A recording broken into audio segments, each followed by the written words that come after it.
Hello everybody, today I'm going to be modelling a claw machine. It's a bit of a different video today, but I thought I'd just show you a bit of behind the scenes of what actually goes into making TMTK pieces and the process behind it. So I'm not going to be modelling this big one claw machine. I will be modelling this model, which is an E-Lot EX1 claw machine. I will be making an E-Lot claw machine pack, which you will be able to download from the Steam Workshop and use within your parks. I am using this in my Thought Park recreation, but I thought, because I enjoy modelling, I thought I'd make a pack of them. So we'll be using Blender for this, of course.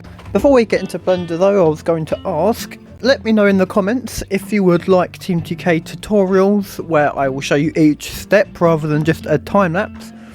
And I might do some rather advanced things and just some basic tutorials to start off with, but yeah, let me know in the comments about that. Anyway, enough rambling, let's get on with the modelling. So a lot of the pieces I like to model actually have the CAD plans or a PDF drawing of them, so that means I can actually get the scaling right and also trace, in a way, the shape of each component, just to make sure that it's accurate. So what I've done here is I have traced the side profile of the operating cabinet here, and I'm just filling in the lines together to make a solid shape. This video will not involve me texturing, that should be an entire different video because that is a bit more time consuming than actually modelling it, believe it or not.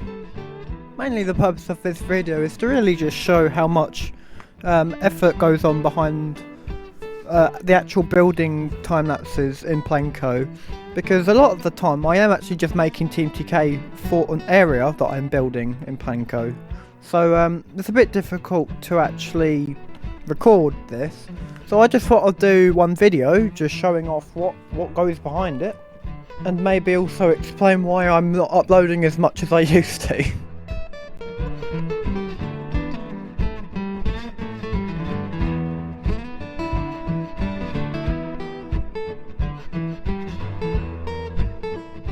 So now that I've got the shape of the operating cabinet done, I'm just importing a cube here and just changing the scaling of it and the rotation of it to get this piece in the middle.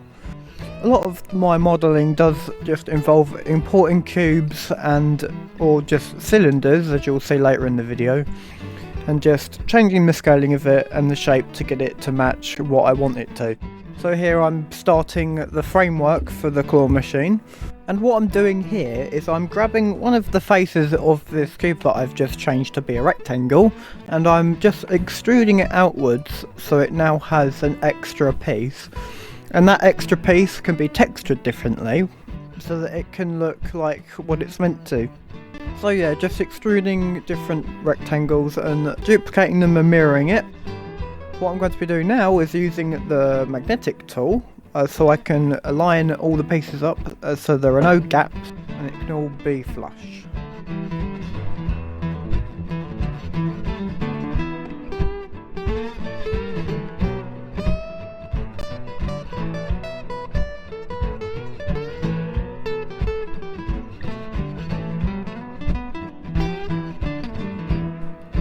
So now it's time to start arguably the most important piece of a claw machine, the claw itself. So what I'm doing here is I've imported a curve into Blender and I'm just copying it using the plans I have to get the right shape. Then I'm importing a cylinder, as you can see, and there are modifiers that you can add to shapes like this. So the modifier I've added to this is a curve modifier, and that will allow it to copy the shape of the curve that I've imported. So we can actually have a solid item to have the shape of something else, just so we can get the claw, or one of the claws anyway. So once we have one of them, we're just going to duplicate that and rotate it. I believe it's 120 degrees, so we can have it, three of them all symmetrical, or not symmetrical, line up properly. So because I actually quite enjoy claw machines, not playing them because I think they're a waste of money, but I enjoy the mechanics of them, so I'm actually going to be putting a decent amount of detail in here, and plus because you're going to be using them in your parks, obviously you want it to look nice.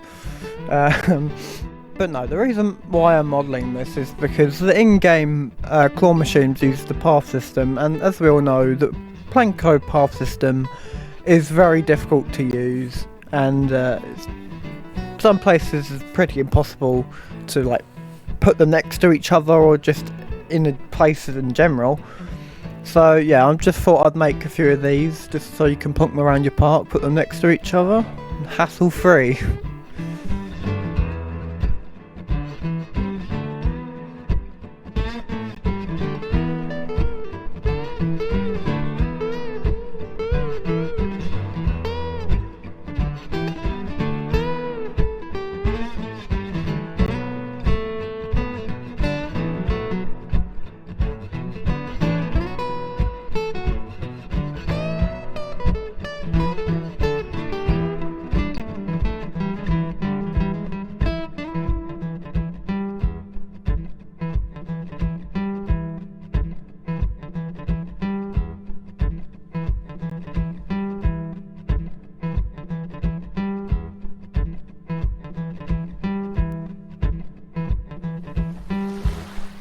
And just like that, the claw is finished.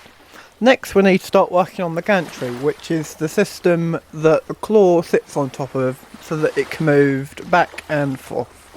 So this just consists of a series of rods, and then you'll have a box which sits on top of those rods and that have rollers and guides so that it can go back and forth on top of it. So here you can see I've imported a cylinder, and then I'm starting to import more cubes as per usual so that I can start another shape. So what I've done there is I've added a bevel to get that angle on the side, and then just scaled up a bit so we can have it sharper. And then what I'm going to do to that is I will use another cube to hollow out the other shape that I've just made. Now unfortunately you saw a big cut there and a lot of it's already been made. That is because my recording corrupted, but we're just going to ignore that for now. What you can see me doing here is just adding the sides to the claw machine. There's not actually going to be a glass texture here, that's just going to be wide open because glass textures actually are very resource heavy on for Planko anyway. So it's just easier to leave it open, and even if there was glass there, it wouldn't really look much different anyway. So here what I have is a shape that I traced like I did with the operating panel, and I'm actually going to use this piece to carve into the face that I just added there. So that is a Boolean modifier that allows us to do that in Blender. I use Boolean quite a lot when modelling pieces because it comes in so handy. Just from getting shapes carved into other shapes. So now that the prize door has been added, we need to do the interior of the claw machine. So all that's going to involve me doing is using that Boolean modifier again to carve out the chute for the prize door. Nothing special here again, so just making sure it's lined up perfectly, and then we're going to join those together and carve out the shape. So now once we've done that, I'm just going to extrude these walls out a little bit, so that means what I can do is then raise those up to the correct height of what they're meant to be. And then we have the little area where all the prizes can sit. These pieces here that I'm making, I believe are going to be the shelves for holding prizes. So that is just a cube that I squashed down to be a flat rectangle, and then I'm going to extrude one of the edges and angle it down a bit. Well, I mentioned that I was going to put a decent amount of detail in here, so here you can see me modelling the caster wheels so we can roll it about. You won't be able to do that in Planko, but it's there for realism.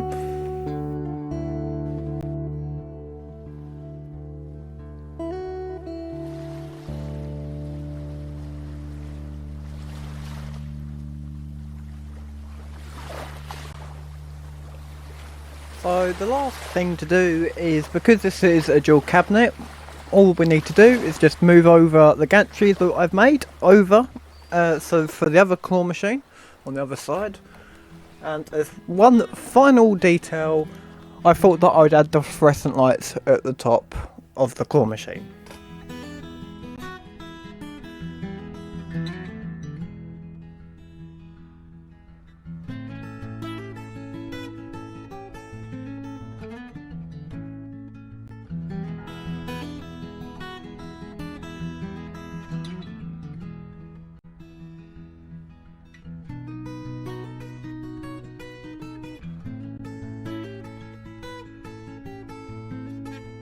So after some texturing, we have our final product. I hope you enjoyed this little insight on how I make TMTK pieces for Planet Coaster. If you, like I said, if you do want TMTK tutorials, let me know in the comments and I will more than happily make them for you. But that's it for now. Thank you for watching and I'll see you in the next video. Goodbye.